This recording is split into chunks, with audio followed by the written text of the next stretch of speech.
Selling, as I was saying, no selling takes place unless there's a relationship. All right. First, you must know the person. All right. Then you must have trust that the person will deliver on what the person has said. So the person says, "I'm going to give you this 2 yards Ankara for 2,000 naira." Right. So you have heard the person, you have known the person. That one is there. So by the time you are giving the person the money, all right, you believe that when you give the money, you will get your product. Do you understand? Right? So, and that only happens unless there's trust. All right? And trust only exists where there's a relationship. Do you understand? Trust cannot exist if you don't know somebody. Trust cannot exist if there is no relationship. All right? So, trust exists in a relationship. So, for every selling to take place, there must be trust. So once that trust exists and selling takes place, that tells you there's a relationship, right? So no trust, no relationship. No trust, no selling. No relationship, no selling. All right? Right? You won't sell to somebody you don't know, and you won't buy from somebody you don't know, right? So that's how it works, right? So there is also emotional marketing. So what is emotional marketing? Emotional marketing is marketing that connects with the emotions, right? Now,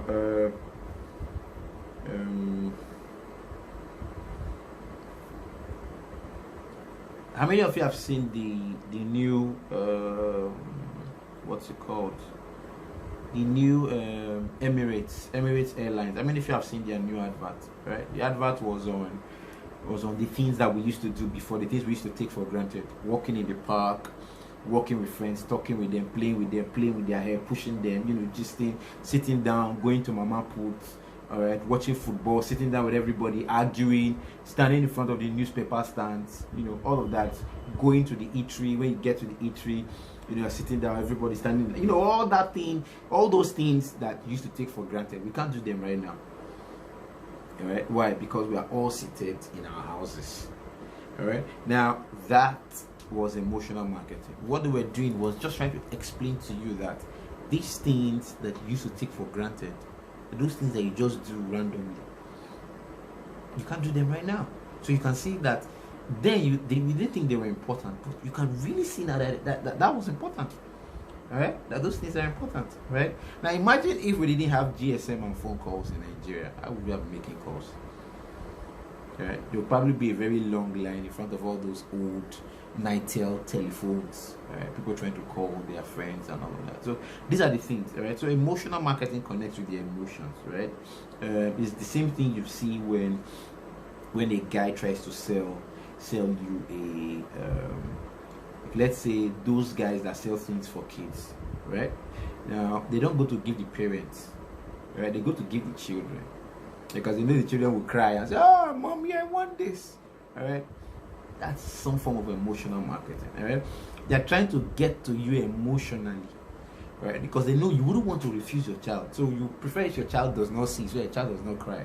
Do you understand? So, but they know, so they'll go to give the child. So the child now says, "Mommy, I must take this." Right? So emotional marketing that basically connects with your emotions. Generally, the successful types of marketing really connect with the emotions. Basically, selling is about the emotions, right? You buy with your heart, right? You feel the thing. You buy with your heart. You justify with your mind, right? You tell yourself, man, I really need this thing. I have to get it, right? So you're buying. Right, so you buy with your heart, you buy with that belief, you buy with your emotions, right? Then you tell yourself that it was very important that you had to get that thing. That if you didn't get it, you would have lost a big thing. It was the only one in the market. It was the best design. All your friends wanted it, so you were the one that finally got it, right? So you start rationalizing, all right, giving yourself points to make sure you feel good about the purchase, basically. All right, so basically selling is an emotional thing, buying is an emotional thing. All right, so we buy with the heart, with the emotions, right? Then justify with You justify with your mind, right? Justify by giving reasons. You rationalize. Okay.